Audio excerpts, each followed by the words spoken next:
Last year I planted a whole bunch of apple tree rootstocks. Let's check them out and see how they're doing. Come join me in the chaos.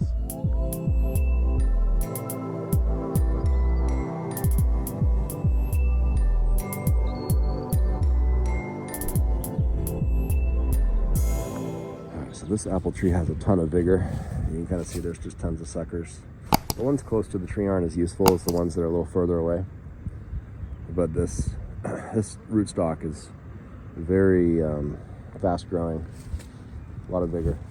And so what I did last year is I took a bunch of those rootstocks and I transplanted them in this area. So here's an example of one. This was just a single, probably 6-inch stick when I transplanted it in the early spring, late fall. And then in 1 year, it's humongous, like 5 feet tall. This one here, this one's even taller, 6 feet tall. So they grow pretty aggressively. And I'm gonna cut this back pretty hard. Once we get closer to early spring, I'm gonna cut this back and I'm gonna graft into it some of my more choice varieties. Another rootstock. It's a pretty aggressive rootstock. And it looks like there's a big tree going. It's gonna be kind of sad because I'm gonna cut these down pretty far. I haven't quite decided yet. I was thinking about just cutting it down to here and doing a single variety, but what I might do is cut down to here, here, and here and have like 3 varieties. Because I have 5 different varieties of apple trees. So that would be kind of fun because I have Galas and Fujis and Royal Empires and Red Delicious.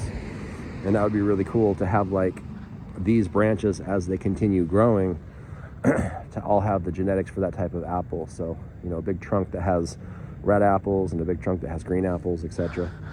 But if you don't want to pay big bucks to get apple trees, I mean, some of these online tree vendors, the prices are exploding, probably because the demand's exploding, because everyone thinks it's the end of the world. But apple trees are like over $100, and obviously these were free because they just pop out of mature apple trees. So if you have a mature apple tree, you'll know what I'm talking about. If you have a very hardy, very strong rootstock, it'll send suckers up. And if you take the time to dig them up, you can get dozens of rootstocks. I mean, I can look right here and I can just see rootstocks everywhere. Try to cover them up with mulch. And I actually made this one worse. Like if you want to create a source of rootstocks, something that I kind of accidentally did when I first moved into this house, I had this tree right here, the base, the crown was exposed, and I scalped it with a lawnmower, and then I covered it up with soil because I was like, oh crap, that should have been covered up, and mulch. And of course now I have just suckers popping up like crazy because of the damage I did to that. So yeah, avoid doing that unless you really want lots of suckers, because that caused suckers to come out like crazy. So that might be kind of useful, and I've been using that to put apple trees all over my property. And yes, right now these are crabapple, but once I graft them, they're going to put all of their energy into that scion, into that grafted stick. So all this extremely aggressive rootstock is going to pump its energy into a Fuji scion or a Gala scion and just make a whole bunch of the types of apples that I want to eat. And I've even heard similar stories with people planting apple seeds and people telling them, oh no, don't do that, it's going to be gross, it's going to be bad. And I'm sure there's other people that have joked about how nonsensical that is, just because in the event that you don't like those apples, then you just graft into it. And grafting is so easy. I remember hearing about that. People say that, I roll my eyes. I'm like, grafting's hard. And it's literally easy, because even if you suck at it, it usually still works. Like my very first time grafting, I grafted all these trees and I only had 1 graft fail out of like 30. And a lot of them were really crappy. Like I went back and looked and they were just terrible grafts.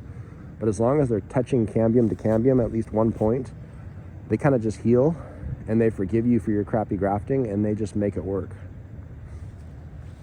So another example, I'll probably cut this one here, here, and here. And then I'll go over to my Gala or my Fuji over here. And I'll just cut a piece off, take this, and you match up the caliper, the diameter, the thickness of the branch, and then you just graft them together. And I'll kind of show you how to do that, but it's pretty easy. You just do a little slanted cut on both of them that matches the slantiness, and then you cut a little tongue. You just cut a little groove into that slant, and then you just slide the grooves together, and then you just wrap them up with tape, and that's pretty much it.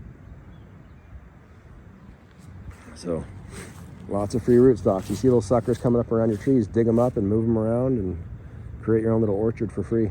Thanks for joining me in the chaos.